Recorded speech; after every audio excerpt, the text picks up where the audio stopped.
Bonjour à tous.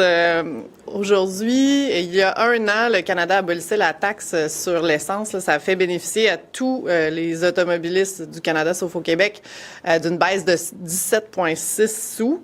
Vous comprendrez là, que le Québec est défavorisé par rapport au reste du Canada dans ce dossier-là. Ça vient augmenter l'inflation, augmenter le coût de la vie au Québec. Et hier, on était avec notamment là, des producteurs forestiers, des gens du secteur forestier qui mentionnent qu'eux aussi sont pénalisés puisque doivent faire transporter la matière première. Alors, ça impacte toutes les sphères de l'économie. Merci Maïté.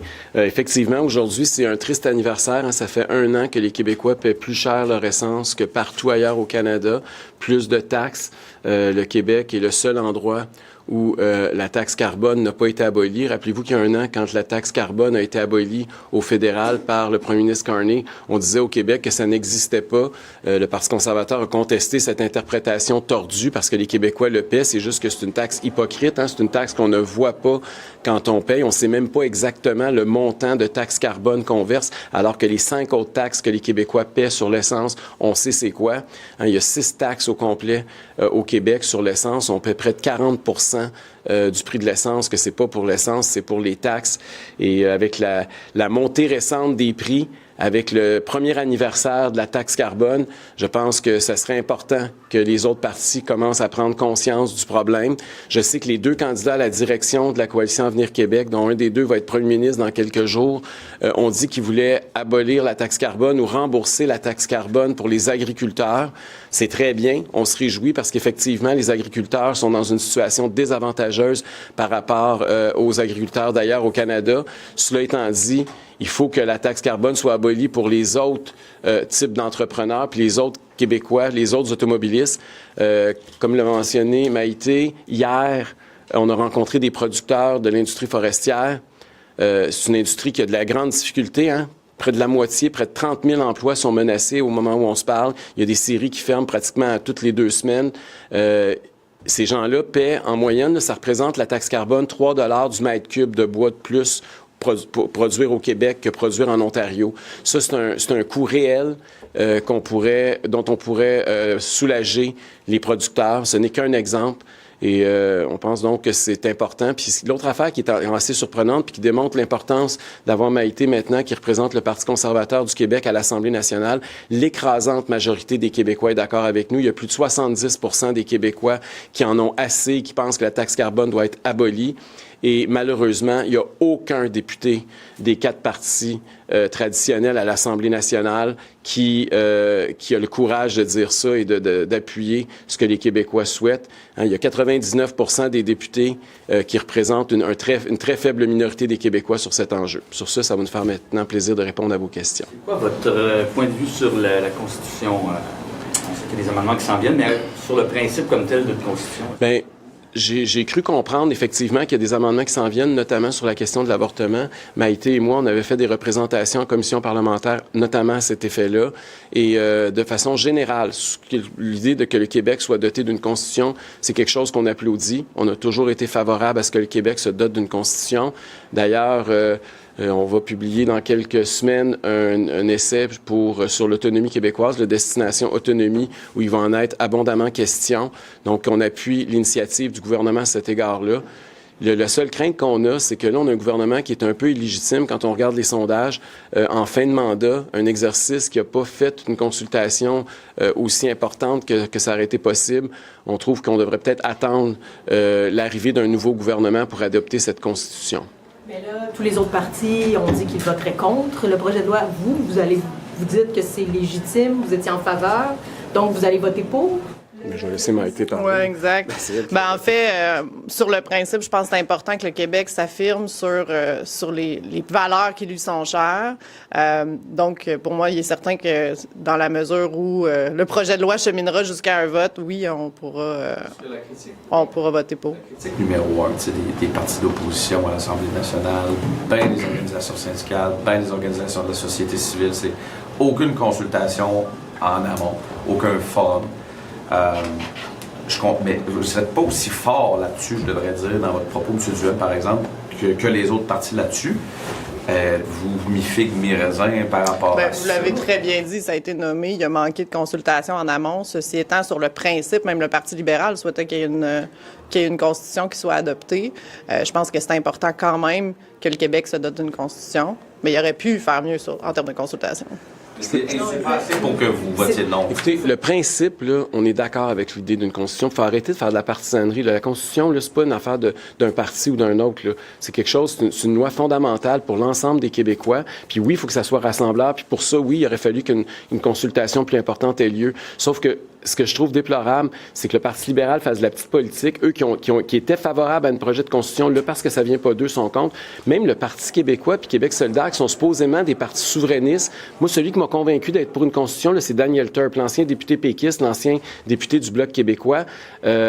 De voir que le Parti québécois, parce que ça vient pas d'eux, ils sont contre, je trouve ça épouvantable. On n'avancera pas de cette façon-là. À un moment donné, quand il est question une question aussi fondamentale, je pense qu'il faudrait laisser notre partisanerie au vestiaire puis être capable de s'unir plutôt que de... Il y a eu 800 organisations qui étaient contre le projet de constitution, les syndicats, beaucoup de groupes communautaires, environnementaux, les partis. Donc, c'est au-delà de la question que c'est pas juste eux qui ont proposé la constitution. Il y a une grogne, le barreau du Québec est contre ça. Donc, vous dites, vous n'êtes pas sensible, en fait, à ça. On fait pas une constitution pour des lobbies, là. On fait une constitution pour le peuple québécois.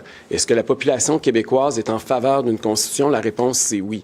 Donc, pour nous, ce qui est important, là, c'est de voir pourquoi on fait une constitution. Parce qu'on a des valeurs communes, parce qu'on veut avoir une loi fondamentale, une loi cadre. On est tous ici à l'Assemblée nationale, en tout cas officiellement, on est tous nationalistes. Hein. C'est le Québec d'abord. Puis pour ça, ça commence par une loi structurante comme un projet de constitution. Mais vous dites que c'est les migrants qu'on devrait accueillir de façon de plus au Québec si on rouvrait le PEC. Vous pensez pas de ça? D'ailleurs, votre position sur le PEC, rappelez-moi là, c'est vous demandiez qu'on le... On a déposé un projet de loi, d'ailleurs, il y a quelques semaines, là, pour régionaliser l'immigration. Puis à l'intérieur de ça, il y a une clause de droit acquis. Il faut comprendre le 125 000 et sur plusieurs années, là, ça équivaut à environ 20 000 par année. Et nous, notre posture, elle est claire, c'est faut tenir compte de la capacité d'accueil dans les régions. C'est ça qu'on n'a pas comme donné en ce moment. Puis je pense que tous les partis aujourd'hui demandent à ce que le ministre fasse preuve de transparence, rende disponibles les données dans les régions. Les gens sont déjà installés. Alors, et nous, ce qu'on souhaite, c'est que cette capacité d'accueil-là, elle soit réellement comprise et notée par une régionalisation réelle de l'immigration.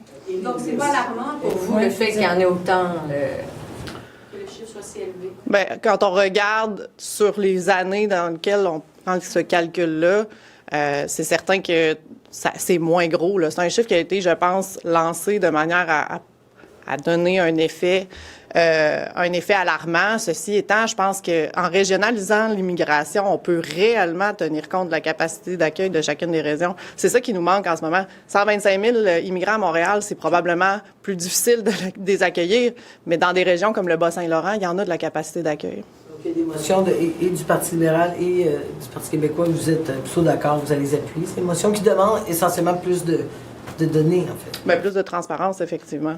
Est-ce que vous trouvez ça problématique, là, le fait que des logements dits abordables, subventionnés, ne le soient pas vraiment?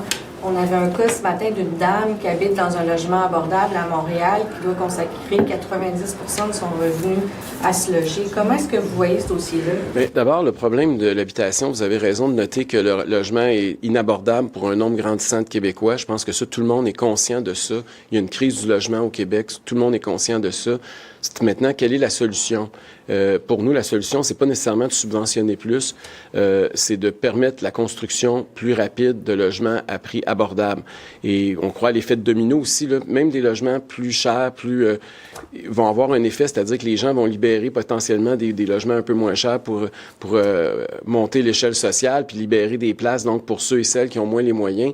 Donc la solution, c'est d'augmenter l'offre. Et c'est pour ça que nous, la solution, c'est construisons.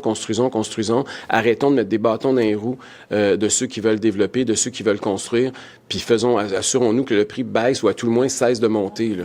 Confiance au marché pour ramener l'accessibilité au logement abordable? On a toujours fait confiance au marché dans l'histoire du Québec. Là. Le marché a été celui qui a dicté davantage les normes historiquement.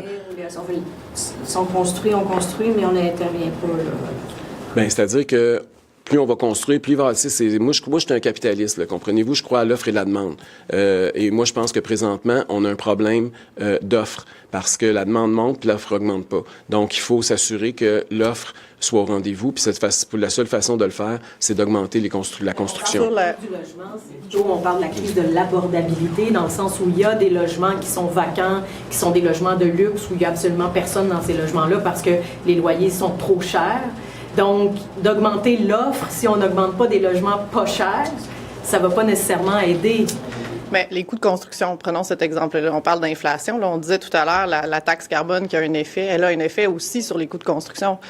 D'agir sur une taxe peut avoir un effet positif à la fin de la chaîne lorsque les constructions se font. Si le coût du bois augmente parce que ça coûte plus cher à produire, ça coûte plus cher à transformer à cause d'une taxe sur l'essence, par exemple, bien, en ajustant sur cet élément-là, comme on l'a mentionné en début d'entrevue, en ajustant sur la taxe, bien, on vient réduire les coûts de construction ou à tout le moins réduire l'inflation associée aux coûts de construction. Ça va nécessairement se traduire par des baisses de loyer. Bien, en amont, si ça coûte moins cher puis qu'il y a de l'offre disponible, comme M. Duhem le mentionnait, qu'il y a plus d'offres, oui, éventuellement, ça sera effectivement moins cher. Mais là, on voit une inflation galopante, puis ça ne va pas s'améliorer avec l'augmentation du prix de l'essence. C'est bon. Merci beaucoup. Merci. Bonne journée.